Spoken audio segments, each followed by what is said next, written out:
Canada जाने का शौक होता है। तो एक बार एक पंजाबी बंदा कनाडा था और पब में बैठा हुआ था, तो उसका एक अंग्रेज जो दोस्त था वो माथा पीट रहा था, अपना स्यापा बांधा पिया सी। तो पंजाबी यारों के यार होंगे हैं, तो पूछते भी की होया, कहते यार कुछ नहीं आखिया, जिंदगी रुली पई है मेरी। हुआ क्या, दस तो सही। कह रहे भाई मेरी जिंदगी रुली पई है, मेरा पैसा रुलदा पिया है, मेरी बीवी मैनू छड़ के जाती पई है, तू बस पूछ मत। कहते भाई अब तो पूछ लिया, बता तो सही हुआ क्या। कहता भाई 6 महीने हो गए हैं, 6 महीने से ना मुझे एक बीमारी ने पकड़ा हुआ है और मैं अपना पैसा रोड़े जा रहा,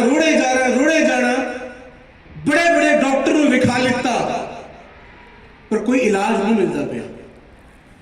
कहता होया की, दस तो सही।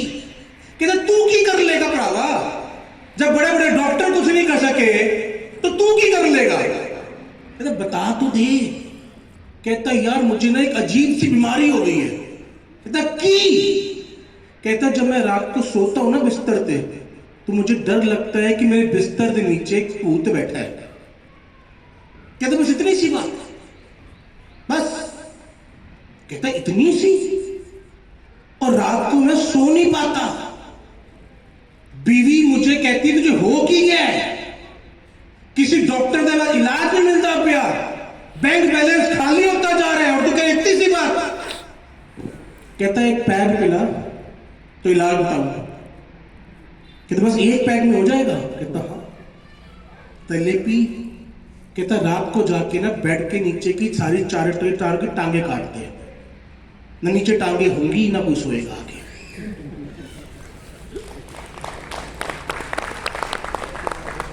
तो आप में से भी कईयों के बेड के नीचे ना भूत सोता है।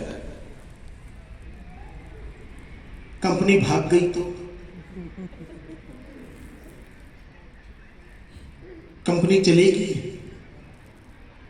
पहले भी बहुत सारी आई थी। कितनों के नीचे भूत है, ठोक लाख की भूत कितनों के बेड के नीचे सोता है? बथेरों के सोता होगा, कईयों के हाथ जम गए से हाथ खड़ा नहीं हो रहा। पर कोई बात नहीं, मैं भी वो टांगे काटने आया हूं क्योंकि मैं भी पंजाबी हूं। मेरे फादर साहब सानेवाल से बिलोंग करते रहे हैं, मेरी मम्मी अमृतसर से हैं।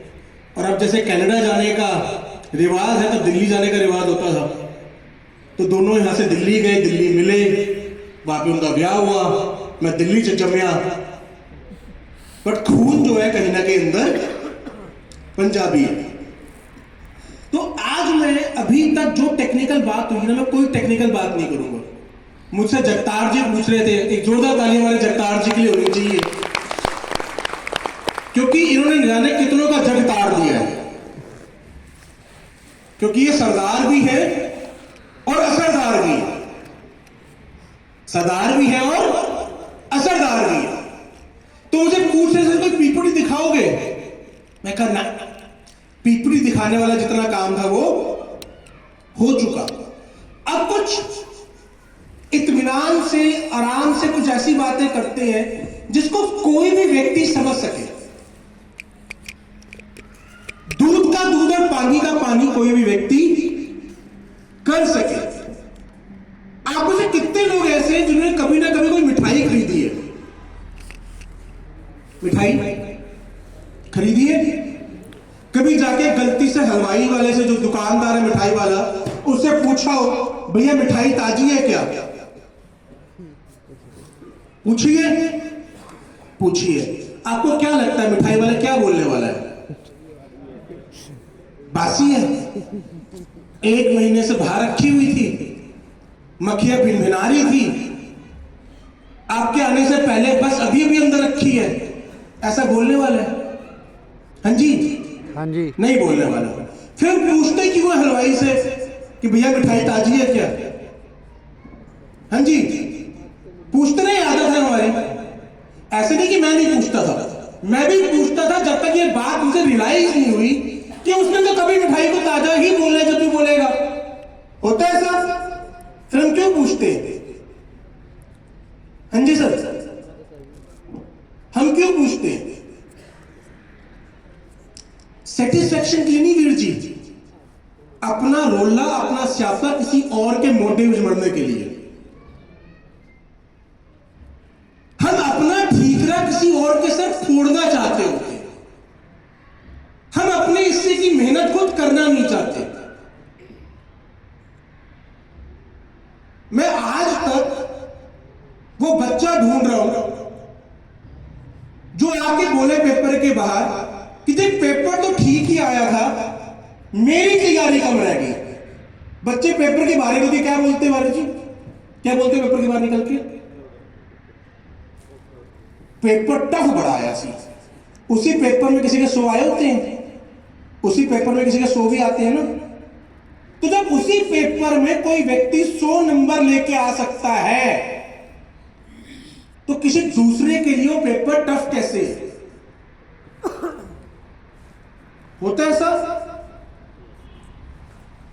किसी पेपर में एक बच्चे के 100 आ रहे हैं और दूसरा बच्चा बाहर निकल के कह रहा है कि पेपर टफ बहुत था।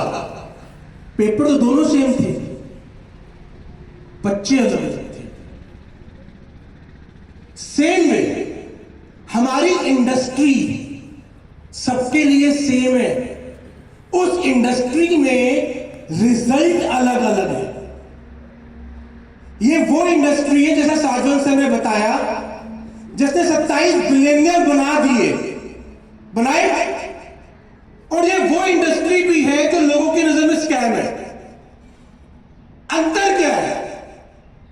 इंडस्ट्री तो दोनों की सेम थी,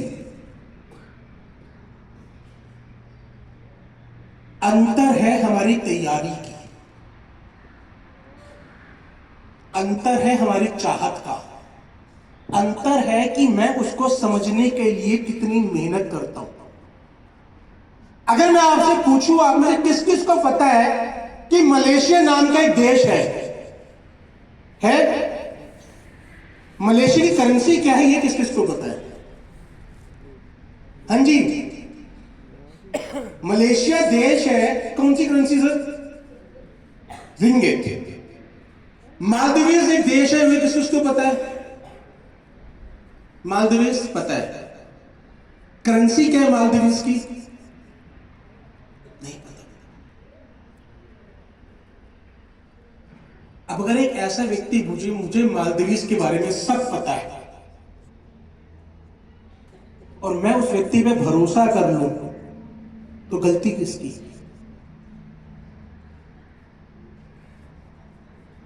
पर अगर मैं आपको केवल 2 मिनट दूं, केवल 2 मिनट, ज्यादा नहीं, तो क्या आप में से जो भी व्यक्ति चाहे यहां बैठे बैठे मालदीव्स की करेंसी कौन सी है चेक करके मुझे बता सकता है? कैसे? फोन पे जाओगे, गूगल पे डालोगे, ठीक है सर। Web3 क्या है? 1 घंटा, 1.5 घंटा, 2 घंटा और न जाने कितने महीनों से आपको समझाया जा रहा है। ये मेहनत आप में से कितनों ने कितनी बार करी कि खुद जाके गूगल पे सर्च करके खुद समझने की कोशिश करी कि Web3 क्या है?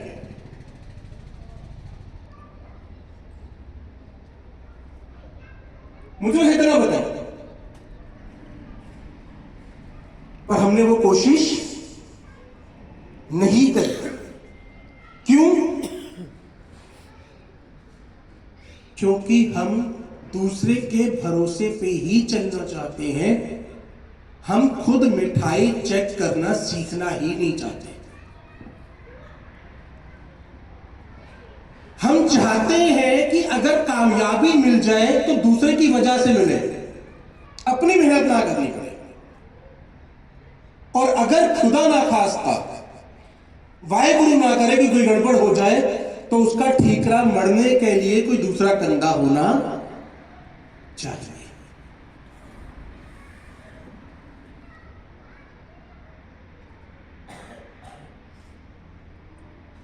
सर, आपको कोई व्यक्ति बेवकूफ नहीं बना सकता जब तक आप बनना ना चाहे। मेरे फादर साहब एक बात बोलते हैं कि जो व्यक्ति सो रहा हो उसको जगा सकते हो, जो व्यक्ति सोने का नाटक कर रहा है, तुम जितनी मर्जी कोशिश कर लो, तुम उसे जगा नहीं सकते। और मैं यहां पर केवल उस व्यक्ति के लिए आया हूं जो सो रहा है, जो सोने का नाटक कर रहा है, उसको मैं भी जगा नहीं सकता। और मैं कोई मीथर की बात नहीं करूंगा, मैं केवल ये बात करूंगा कि मीथर नहीं, कोई भी प्रोजेक्ट अगर चलता है तो क्यों चलता है? क्योंकि अगर वही सारे रूल्स मीथर पे लागू होते हुए तो मीथर भी चल जाएगा, अगर नहीं लागू होंगे। सिंपल सी बात है। क्योंकि कई लोग जब मुझे कहते तुम अग्नि परीक्षा दो, तो कहते मैं अग्नि परीक्षा देने को तैयार हूं, पर आग तो आप लगा दो। क्योंकि अगर मैंने खुद ही आग लगाई और खुद ही निकला तो बोलेंगे भाई इसमें से तो कोई भी निकल सकता था। फिर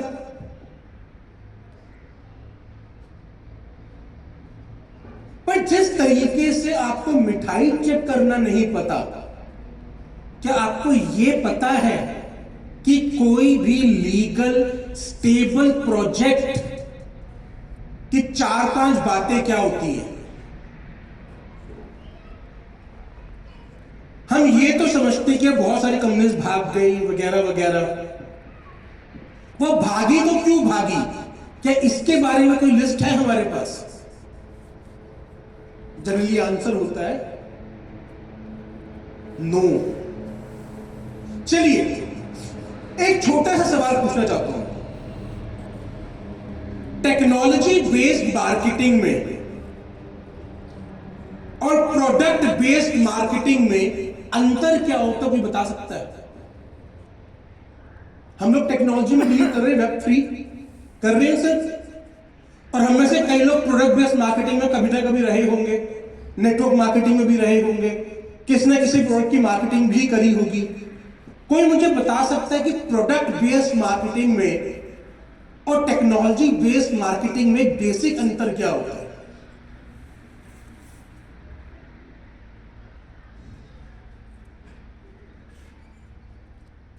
चलिए तो आसान सवाल पूछता हूं।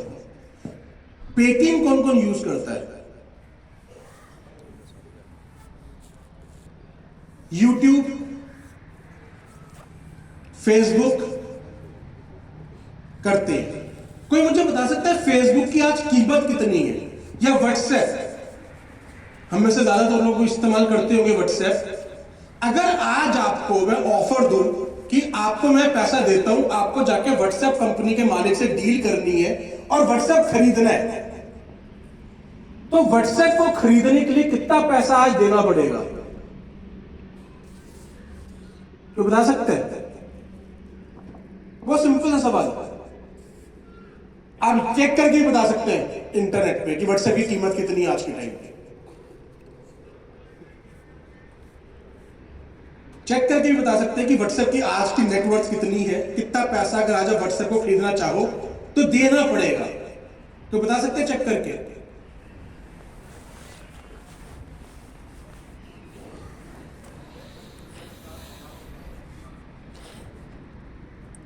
मेरे को भी बोला नहीं जा रहा, सच्ची कह रहा हूं। हाँ जी सर, कितना billion? 105.6 billion dollar. Sir dollar साथ में बोला करो। 105.6 बिलियन डॉलर। और 1 बिलियन डॉलर अगर मैं यूएस डॉलर की बात करूं तो लगभग 88 रुपए के बराबर है आजकल। ठीक है सर, तो 100 बिलियन हो गया 88,000 करोड़। 6 बिलियन और जोड़ दूं तो लगभग 48,000 करोड़। 5 × 8 लगभग 40,000 करोड़ और लगभग 1.25 लाख करोड़ रुपए ये व्हाट्सएप की आज की कीमत है। पर इससे इंपॉर्टेंट सवाल यह है कि व्हाट्सएप आपको ऐसा क्या बेच रहा है जो इसकी इतनी कीमत है? व्हाट्सएप ने आज तक आपको बेचा क्या है? सोच के देखिए,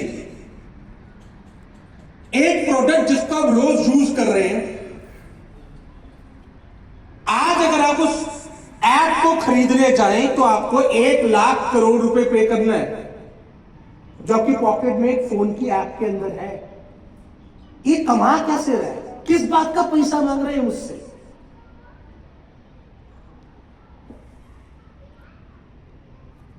क्या इसने आज तक आपको कुछ बेचा है? नहीं, कुछ नहीं बेचा।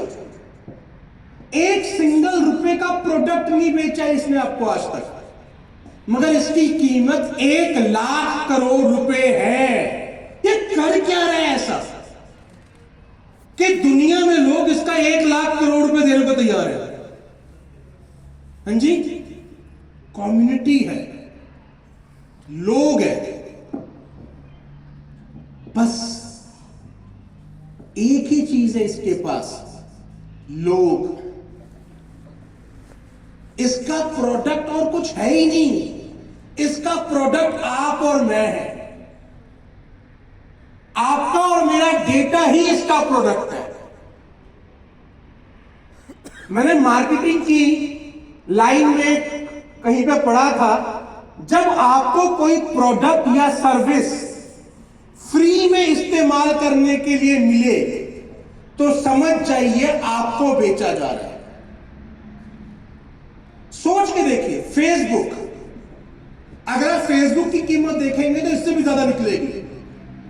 उसने भी आज तक आपको ₹1 नहीं दिया, बेचा, कोई प्रोडक्ट नहीं बेचा, मगर फिर भी वो अरबों रुपयों की कंपनी है,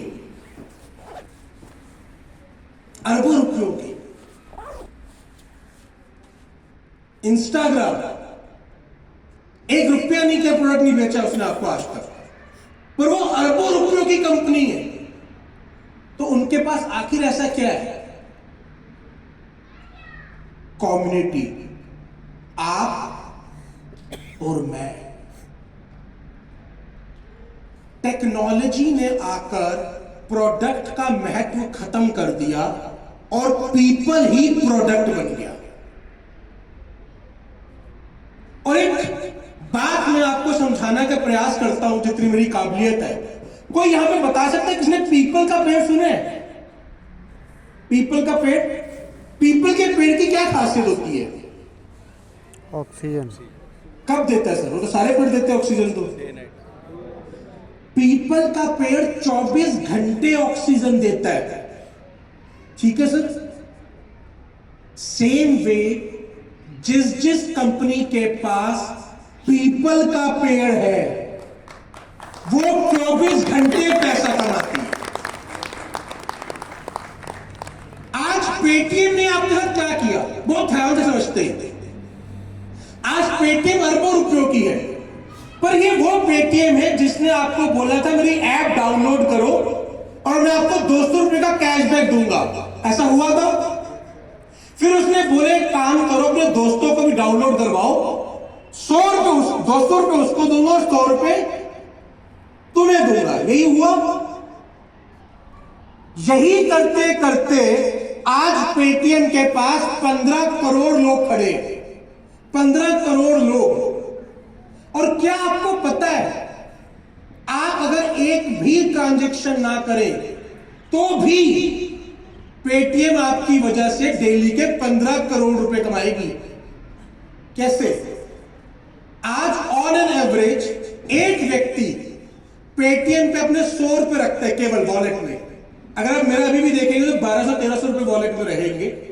ऑन एन एवरेज 100 रुपए रहते हैं। 15 करोड़ लोग 100 रुपए पेटीएम पे रखे, केवल 100 रुपए। तो पेटीएम के पास कितने रुपए रखे हैं?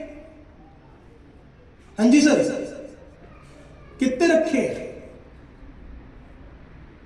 15 करोड़ लोग 100 रुपए पेटीएम पर रखे, कितने रखे हैं? 1500 करोड़ रुपए। तो इन 1500 करोड़ रुपयों पे पिछले साल आपको कितना इंटरेस्ट मिला? पेटीएम ने कुछ दिया होगा ना आपको वापस? हाँ जी, दिया नहीं दिया? नहीं दिया।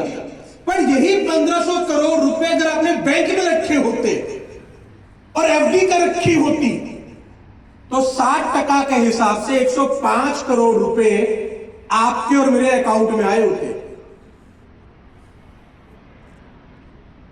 ये 105 करोड़ रुपए कौन से थे जिसमें बैंक ने अपना प्रॉफिट निकाला है, अपनी बड़ी बड़ी बिल्डिंगों का रेंट निकाला है, अपने एम्प्लॉयज की सैलरी निकाली है, अपने ऑफिस के खर्चे निकाले हैं। ये सब निकालने के बाद 105 करोड़ रुपए आपके और मेरे अकाउंट में ट्रांसफर किए होते। पर क्या आपके पास आए? क्या मेरे पास आए? नहीं। पर क्या मैंने जाके पेटीएम से मांगे?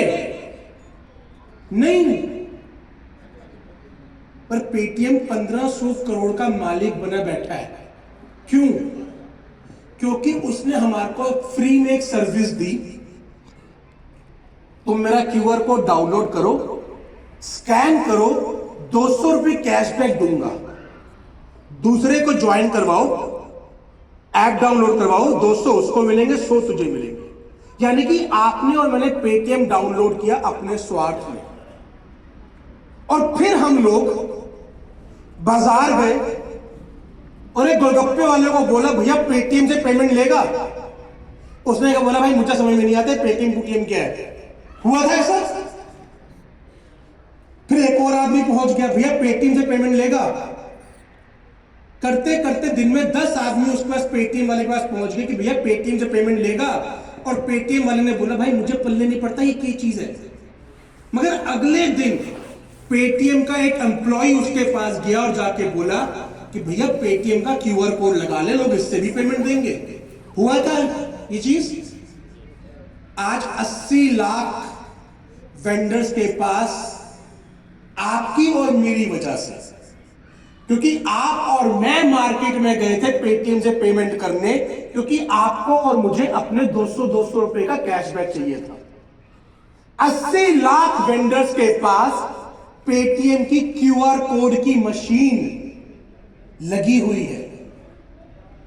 और वो जब बोलता है ना पेटीएम पे 100 रुपए प्राप्त हुए, उस क्यूआर कोड मशीन का उसको 125 रुपए महीना देना पड़ता है ये सुनने के लिए। और अगर 80 लाख लोगों ने पेटीएम की मशीन इसलिए लगाई क्योंकि 15 करोड़ आप और मैं पेटीएम से पेमेंट करना चाहते थे, और वो 80 लाख लोग 125 रुपए महीना पेटीएम को दे रहे हैं, तो पेटीएम 100 करोड़ रुपए यहां से भी कमा रहा है। तो उसके पास है क्या? आप और मैं, लोग। फिर पेटीएम ने क्या आपसे बोला था कि कल को इंश्योरेंस बेचेगा आपको? जब पेटीएम आया था तो क्या उसने बोला था कल को आपको इंश्योरेंस बेचेगा? नहीं। क्या उसने बोला था कल को फास्टैग बेचेगा? नहीं। क्या उसने बोला था कल को मूवी टिकट बेचेगा? नहीं। क्या उसने बोला था कल को फोन रिचार्ज करवाएगा? नहीं। वो पेटीएम जो पहले फोन रिचार्ज करने पे कैशबैक देता था, अब वही पेटीएम 2 रुपए एक्स्ट्रा लेता है कन्वीनियंस फीस। अब ये 15 करोड़ लोग महीने में एक बार अपना अपना फोन रिचार्ज करें और 2-2 रुपए पेटीएम को दें, तो सर 30 करोड़ रुपए महीना पेटीएम आपके और मेरे फोन रिचार्ज से भी कमा रहा है। उसके बाद है क्या? लोग। पेटीएम ने मुझे एक सर्विस और 200 रुपए कैशबैक देकर एक काम पे लगा दिया कि तू दुनिया के सामने जा और गा पेटीएम करो। यही तो हुआ है। 200 रुपए का कैशबैक और एक सर्विस, और उसने ड्यूटी पे लगा दिया कि दुनिया के सामने जा और गा पेटीएम करो। और हमने पेटीएम करो, पेटीएम करो, पेटीएम करो, पेटीएम करो, पेटीएम करो, बोल बोल के उसको $1 बिलियन कंपनी बना दिया। तो ताकत कौन है? आप और मैं। अभी सरबजीत जी से मैं बात कर रहा था, कहा गया हमारे सरबजीत जी, और सरबजीत जी बता रहे थे कि किसान आंदोलन जो दिल्ली में हुआ उनको इनके मित्र हेड कर रहे थे। सर विद नो ऑफेंस, मैं इस बारे में ज्यादा जानता नहीं, पर जब ये हो रहा था आंदोलन तब मैं और मेरे बुद्धिजीवी दोस्त आपस में कुछ बातें कर रहे थे, वो मैं आपसे शेयर करना चाहता हूं। अब मुझे इसके बारे में कुछ पता नहीं है, बट हम अपना दिमाग लगा रहे थे। हम सोच रहे थे कि हमारे किसान भाई इतना परेशान होके क्यों बैठे सड़क पर, इनको यहां पे आने की क्या जरूरत है? अन्न उगाने की ताकत किसके पास है? किसान भाइयों के पास। अगर ये आपस में तय कर ले अगले 5 साल तक दिल्ली वालों को अनाज नहीं बेचना, भाई तू मक्का होगा, तू चावल होगा, तू दाल होगा, आपस में मिल बांट के खाएंगे, भाड़ में गई दिल्ली। तो सर आपको वहां आने की जरूरत नहीं, दिल्ली घुटने टेक के आप तक आ जाएगी, क्योंकि आईफोन खाया नहीं जा सकता सर, खाने की रोटी पड़ेगी मुझे। भाई आपको तो अनाज बनाना आता है ना भाई, क्या होगा? बस 5 साल यही तो करना है ना कि एक दिन मक्का उगा रहे, एक दिन आटा उगा रहे, एक दिन गेहूं उगा रहे, एक दिन जरा चावल उगा रहे, दाल आपस में मिल बांट के गांव में खाओ। तुम्हें नहीं बेचते भाई, जाओ। हम कम में खा के गुजारा कर लेंगे, बट तुम्हें नहीं बेचते। सर 2 साल घुटने टेक के नाक रगड़ की सरकार आएगी कि चाहिए क्या भाई ये बता, तो आपको वहां पे जाके बैठने की जरूरत ही नहीं। आपको तो यहां आराम से पैर पे पैर धर के बैठना है। हम अपना बनाएंगे, अपना खाएंगे, तुम देखो अपना। ये ताकत आपके हाथ में है। और ये बात मैं क्यों बता रहा हूं? जब रशिया ने गर्दन दबोचनी थी अमेरिका की, तो रशिया ने ब्लैक सी ग्रेन डील से कहा हम नहीं करते बेटा, तुम्हारा समुद्र से ग्रेन नहीं जाने देंगे। टेकुआ ग्रेन पर दबाया। जब किसी भी फौज को कमजोर करना होता था बस उसकी रसद पानी बंद कर देते थे बाहर से बैठ के। घेरा डाला, रसद अंदर आ जाएगी भाई, तुम खाओ जब मैं खाते हो बताओ, अंदर किले में बैठ के कितने टाइम खा लोगे? रसद न कर देते। जैसे ही रशिया ने ग्रेन डील से पीछे हाथ खींचा, यहां पे इंडिया ने बोला चावलों की एक्सपोर्ट बंद करो भाई, वीट की एक्सपोर्ट बंद करो, पहले अपना माल अंदर रखो, बाद में देखेंगे दुनियादारी, पहले अपना संभालो। मैं आपको ये क्या बात बता रहा हूं सर, शुरुआत से लेके आखिर तक एक ही ताकत है, लोग। और जिसने वो लोग जोड़ लिए वो कंपनी चल जाती है, वो इंसान चल जाता है, वो प्रोजेक्ट चल जाता है।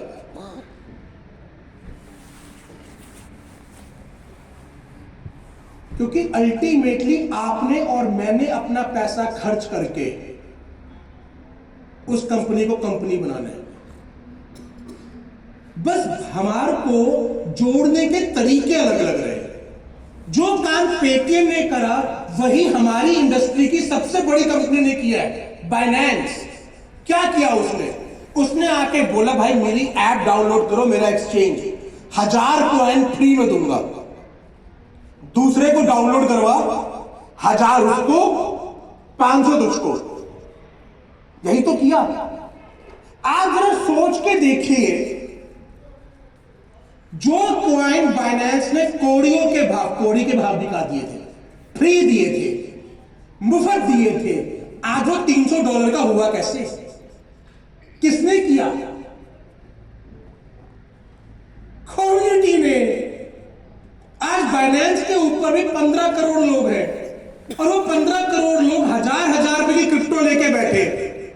तो 15,000 रुपए की क्रिप्टो या 15,000 करोड़ का यूएसडीटी बाइनेंस के पास रखा है। आज जरा सोच के देखिए, ट्रॉन बाइनेंस का नहीं है पर उसके पास एक्सचेंज है।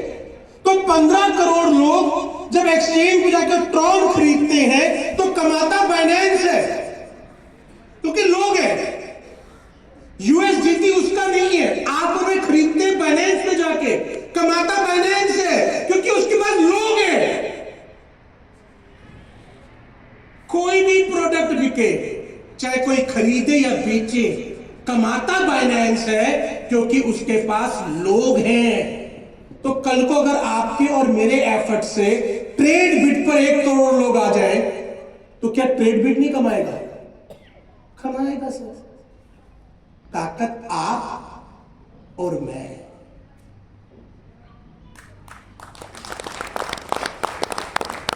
और ये कम्युनिटी जिसके साथ जुड़ जाएगी सर, उसको रंक से राजा बना देगी, और जिसके पास से हट जाएगी उसको राजा से रंक बना देगी। हमें अपनी ताकत समझने की जरूरत है। उदाहरण के तौर पे HMT एक समय पे बाप थी, आज कोई पूछता नहीं। नोकिया एक टाइम पे बाप था, आज कोई पूछता नहीं। एम्बेसडर एक टाइम पे गाड़ियों की बाप थी, आज कोई पूछता नहीं। क्यों?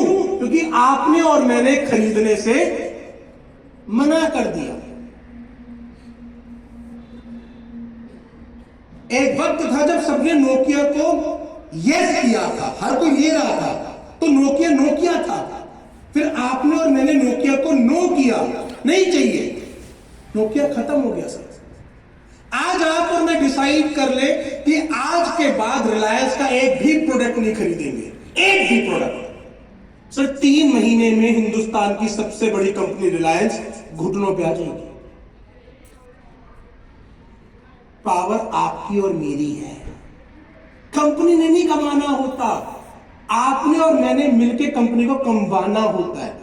मीथर ने तो बस एक काम किया है सर, पेटीएम ने जो आपको 200 रुपए का कैशबैक देके निकाल दिया, बाइनेंस ने अपने का चंद कॉइन देके निकाल दिया, मीथर ने आपको पार्टनर बना लिया। बस काम वही हो रहा है। मीथर भी वही कह रहा है, तू अपने लिए एक प्रोडक्ट और सर्विस परचेज कर, दूसरे को बता, कुछ कॉइन तेरे को मिलेंगे, कुछ कॉइन उसको मिलेंगे। बाइनेंस ने भी यही काम किया था कि मेरी ऐप डाउनलोड कर, आगे करवा। पेटीएम ने भी यही किया था, मेरी ऐप डाउनलोड कर, आगे करवा। स्विगी ने भी यही काम किया, मेरी ऐप डाउनलोड कर, आगे करवा। दुनिया में हर एक कंपनी हमसे यही करवाती आई है इस रास्ता। फेसबुक ने भी यही बोला, अपनी फोटो अपलोड कर, दुनिया को बता। यूट्यूब ने भी यही बोला, अपनी वीडियो अपलोड कर और दुनिया को बता। हमें बस काम पे लगाने के लिए एक जरिया चाहिए। पेटीएम ने ऐप देके बना दिया, यूट्यूब ने वीडियो देके। आप सोचो जरा, आपने यूट्यूब के ऊपर बहुत सारी एड्स देखी होंगी, पर क्या कभी यूट्यूब की ऐड देखी? नहीं। आपने इंस्टाग्राम की बहुत सारी ऐड देखी होंगी इंस्टाग्राम के ऊपर, पर क्या कभी इंस्टाग्राम की ऐड देखी? नहीं। उसको हम ही लोगों ने प्रमोट कर दिया। मैंने फोटो डाली और अपनी दुनिया को बता रहा हूं सारे दोस्तों को, मैंने फोटो डाली, जाके लाइक कर, तो वो भी इंस्टाग्राम पे आ गया। यूट्यूब पे कंटेंट मैंने डाला, सारी मेहनत मैंने करी, लोग मैं लेके आया, कमा कौन रहा है? यूट्यूब। और उसके बदले में व्यूज के हिसाब से मुझे थोड़े बहुत पैसे दे रहे हैं। उसने बस एक प्लेटफॉर्म बनाया जिसपे वीडियो डाली जा सकती है। वीडियो डाली मैंने, लोग लाया मैं, मेहनत मैंने करी, कम्युनिटी बिल्ड मैंने करी, यूट्यूब पे जाके कमा हुआ है, क्योंकि मैं उसका पार्टनर नहीं। मीथर भी वही काम करने के लिए कह रहा है कि भाई मेरे पास एक प्रोडक्ट और सर्विस है जो लोगों के काम की है, तो मेरा कस्टमर बन और आगे बता। हम जितनी बड़ी कम्युनिटी जोड़ लेंगे, उतने ज्यादा लोग कल को मेरे प्रोडक्ट और सर्विस पे आएंगे, उसको यूज करेंगे। और यूज करने का तरीका क्या लगेगा? एमकॉइन, सिंपल। अब जब उनको एमकॉइन से कोई प्रोडक्ट खरीदना होगा, तो या तो उनके पास एमकॉइन होना चाहिए या वो किसी से खरीदेंगे। अगर आपसे खरीदेंगे तो मुंह मांगे दाम पे बेचना, सिंपल। ये बिल्कुल वैसे ही है कि मैं एक रियल एस्टेट के प्रोजेक्ट को चालू करूं और बोलूं भाई इसमें 100 गज का प्लॉट ले लो, कल को ये प्लॉट के ऊपर मॉल बनेगा, मॉल के अंदर लोग आएंगे, लोग दुकान खोलेंगे, दुकान खोलने के लिए मकान खरीदेंगे, दुकान खरीदेंगे, तो तुम्हारे प्लॉट पर है, तुम्हें बेचना या रेंट पे देना तुम्हारी मर्जी। तो सर बिजनेस नया नहीं है, केवल इंडस्ट्री नहीं है। बिजनेस उसी तरीके से आज से पहले भी होता आया है, बिजनेस उसके बाद भी आज के ऐसा ही होगा। हाँ, वो प्रोजेक्ट ज्यादा बड़ा पावरफुल होगा जिसके पास एक एग्जिस्टिंग कम्युनिटी होगी। क्योंकि आज पेटीएम के ऊपर जाकर लोग अपना प्रोडक्ट क्यों बेच रहे हैं? क्योंकि पेटीएम का 15 करोड़ लोग हैं। तो जो जगतार जी ने बड़ा अच्छा बताया, जब मेरे पास मेटावर्स पे जाने के लिए 10 करोड़ लोग होंगे तो कोई भी मेरा मेटावर्स पे आके अपनी दुकान खोलना चाहेगा, क्योंकि मेरे मॉल के अंदर ऑलरेडी 10 लाख लोग, 10 करोड़ लोगों की फुटफॉल है। ये बिल्कुल वैसे ही कि जैसे असल दुनिया में एक शॉपिंग मॉल खोलूं और वहां पे फुटफॉल ज्यादा हो तो उस दुकान की कीमत बढ़ जाती है, क्योंकि वहां पे फुटफॉल है। तो भाई अगर मेरी एक अपनी कम्युनिटी है 10 करोड़ लोगों की और मैंने अपना एक मॉल बनाया है, तो मैं बोलूंगा भाई तेरे मॉल में आने के लिए 10 करोड़ ग्राहक तो मेरे अपने हैं, तो भाई मेरे मॉल की दुकान का रेट बढ़ जाएगा। अब उस चक्कर में जो और लोग आएंगे वहां पे जो खरीदारी करेंगे वो एमकॉइन से करेंगे, तो किसी ना किसी से खरीदेंगे, डिमांड बढ़ेगी तो उसका प्राइस बढ़ेगा। जैसे बाइनेंस का बढ़ा है, जैसे टाटा का बढ़ा है, जैसे किसी का भी बढ़ा है। इस बात को समझिए, कंपनी एफिलिएट मार्केटिंग से कमा नहीं रही है, कंपनी एफिलिएट मार्केटिंग से केवल कम्युनिटी को बिल्ड कर रही है। ठीक वैसे ही जैसे टाटा शेयर इशू करके नहीं कमाती।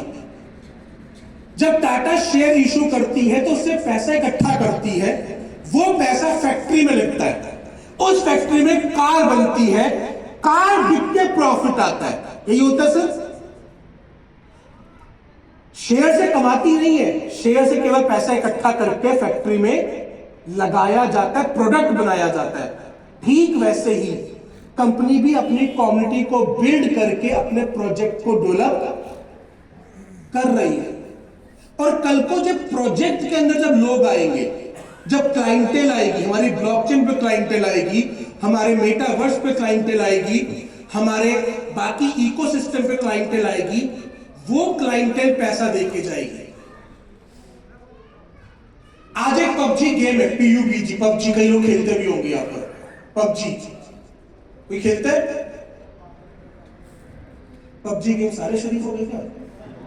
खेलते हो सर? पहले खेलते थे। क्या आपको पबजी की कीमत पता कितनी है? $13 बिलियन। $13 बिलियन पबजी की गेम की कीमत है। $13 बिलियन। क्या कर रहा है पबजी? खेलने वालों को कहता है तलवार खरीद ले, कवच खरीद ले, बंदूक खरीद ले, गोल्डन पास खरीद ले। तो गेम के अंदर कम्युनिटी आ रही है, वो कम्युनिटी वहां का प्रोडक्ट खरीद रही है। तो कल को जब मेरा मेटा बनी लेजेंड्स की गेम होगी तो उसके ऊपर भी कम्युनिटी आएगी और वो वैसे ही गेम खेलेगी जैसे पबजी में खेला जा रहा है। अब पबजी में खेल जो मेटा बनी में खेलेगा उसको जीतने पे एमकॉइन मिलेगा। अब ये एमकॉइन रिवॉर्ड में देने के लिए कंपनी को कहीं से बाय करना पड़ेगा। अब वो कॉइन हमारे पास होंगे तो वहां पे गेम भी एमकॉइन में खेली जा रही है और रिवॉर्ड में भी एमकॉइन दिया जा रहा है। तो ये एमकॉइन का यूज केस बनेगा और उसके भरपाई करने के लिए उसको एक्सचेंज से खरीदना पड़ेगा। अगर मैं बोलूं भाई आपको एमबीएल गेम खेलने के लिए 50 एमकॉइन डालने हैं, तो आप कहां से खरीद के लेके आओगे? एक्सचेंज से या किसी एक ऐसे आदमी से जिसके पास है। तो हमें गेम को पॉपुलर बनाने की जरूरत है। गेम पॉपुलर हो गई तो एमकॉइन का रेट अपने आप बढ़ जाएगा। तो किसी भी कंपनी की स्टेबिलिटी जांचने के 2-3 तरीके होते हैं। पहला, क्या इस कंपनी के पास कोई जेन्युइन यूज केस है? तो ट्रेडबिट जैसे बाइनेंस को कोई एफिलिएट मार्केटिंग की जरूरत नहीं है।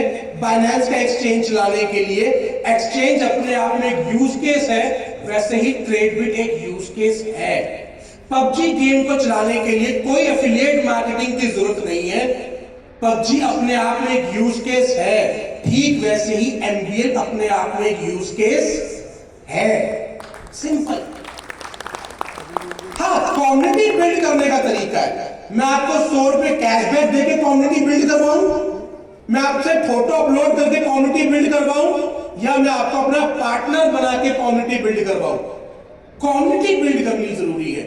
और हमने पार्टनर क्यों बनाया? क्योंकि जिस जगह से आपको इनकम आती है आप उस जगह पे ज्यादा लॉयल रहते हो। भाई कल को फेसबुक भी अपना मेटावर्स लेके आएगा। अब मुझे फेसबुक में से और मेटाराइज में से किसी एक को चुनना हो तो मैं किसको चुनूंगा? मेटाराइज को, क्योंकि मैं मेटाराइज में पार्टनर हूं, फेसबुक में नहीं। कल को टाटा भी अपना मेटावर्स लेके आएगा तो अगर इन 10 करोड़ लोगों को चुनना होगा तो टाटा के मेटावर्स के बजाय मेटाराइज को चुनेंगे, क्योंकि मेटाराइज में मैं पार्टनर हूं, उधर केवल कस्टमर हूं। इसकी ग्रोथ के साथ मेरी ग्रोथ जुड़ी हुई है। मैं हिस्सेदार हूं, मेरा स्टेक लगा हुआ है इसके अंदर, इसीलिए आप स्टेक होल्डर हो।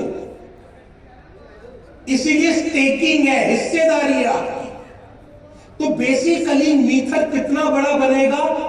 जितना ईमानदार मीथर के प्रति आप और मैं रहेंगे। बस मीथर केवल प्रोडक्ट बना सकता है सर, उसको चलाना या ना चलाना आपके और मेरे हाथ में है। मीथर के किसी प्रोडक्ट के, कसम से कह रहा हूं, अपना कोई मुंह नहीं है। मीथर के उतने ही मुंह हैं, उतने ही हाथ हैं और उतने ही मजबूत हैं जितने आप और मैं। बस यही मीथर है सर। मीथर के सॉफ्टवेयर को मीथर समझने की गलती मत करें। मीथर तो मीथर की कम्युनिटी में बसता है सर, वो आप और मैं है। सॉफ्टवेयर तो कोई भी बना सकता है सर, कम्युनिटी बनाने में जिगरा लगता है और वो आप लोगों ने बनाई है। और इस ठंड के मौसम में भी यहां पे बैठकर आपने ये साबित कर दिया है कि आप मीथर के प्रति कितना कमिटेड हैं। और इस चीज को देख के मैं कह सकता हूं कि मीथर इज हियर टू स्टे। हम यहां पर रुककर टिककर बहुत बड़ा काम करने वाले हैं। So just by and